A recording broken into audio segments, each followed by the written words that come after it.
Welcome to Solvetic, your channel to always learn technology easily. Below in the description, you will find useful links we used in this video.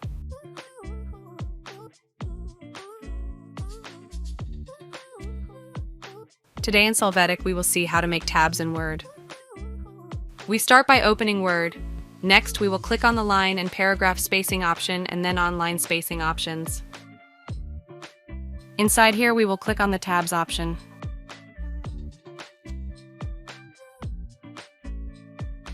After that, we can select a position for the tab stop as well as other characteristics such as alignment or leader.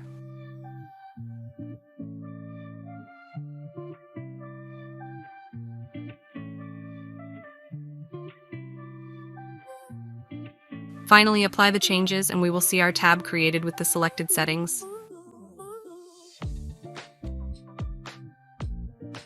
Hey, remember to subscribe Solvetic channel.